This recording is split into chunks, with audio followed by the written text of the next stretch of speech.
यदि आपको वृंदावन आने को मिल गया और थोड़ी भी वृंदावन की निष्ठा आ गई तो बात बन जाएगी। निष्ठा आना जरूरी है। हृदय हमारा निष्ठा करता है पारिवारिक संबंधों की, हृदय हमारा रहता है भोगों में, विश्वास होता है संपत्ति का, भरोसा होता है सुहृद जनों का। ये बहुत ही माया की दुरंत मोहिनी चाल है जिससे निकल पाना बहुत कठिन है। दुरादपाश स्वजनाम सुखमर्थ कोटिम सर्वेशु साधन वरेश चिरम निराशा। ये केवल कृपा पात्र का जीवन होता है। ना पारिवारिक संबंध सुखों का, ना अर्थ के सुखों का, न साधना के सुखों का, एकमात्र प्यारे जो के चरणारविंद के सुख का जब लक्ष्य बनता है तब चमत्कार होता है जीवन में।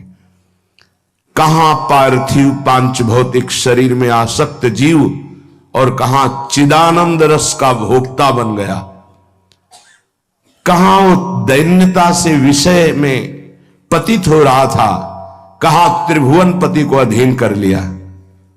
ये उपासना कैसी उपासना हुई? वासना को मिटाकर त्रिभुवन पति को अधीन कर लिया। प्रिया प्रीतम उस प्रेमी के अधीन होते। अगले श्लोक में आएगा। इस श्लोक की निष्ठा को समझिए। श्रीपाद कह रहे हैं जिसने वृंदावन को अपना मान लिया, बड़ा चमत्कारिक है वृंदावन, बड़ा चमत्कार है, बड़ी दिव्यता है, बड़ी दिव्यता है। वो वाणी की सामर्थ्य नहीं कि बता सके। चलते चलते दृश्य बदल जाता है।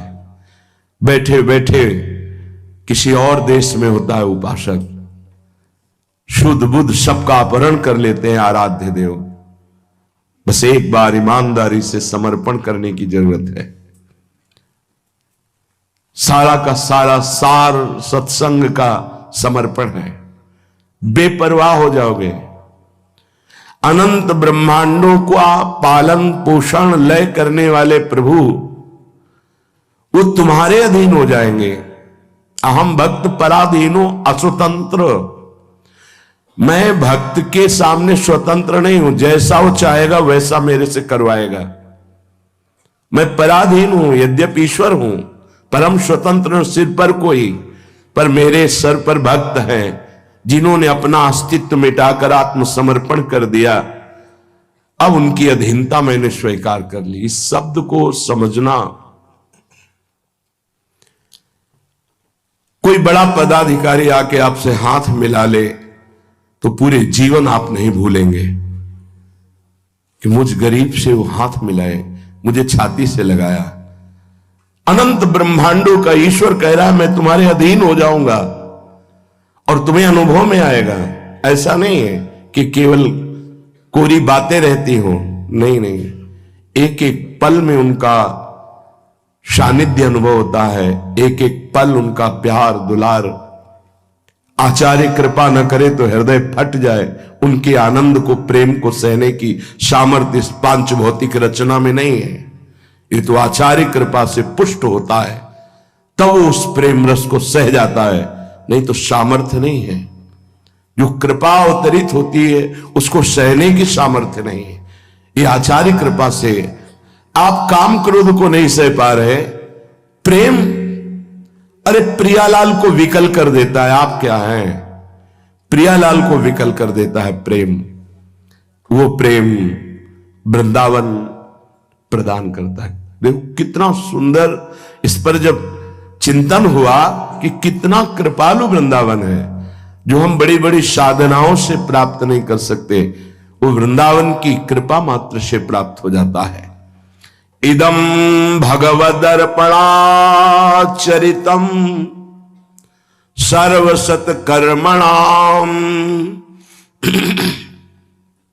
फलंच भगवत पदाम्बुजम सुभक्ति मत्संगते फलात्म भगवत कथामृत रुचि श्रुतीनाम परम फलम मदन मोहनो यद्वमैक्षि वृंदावने।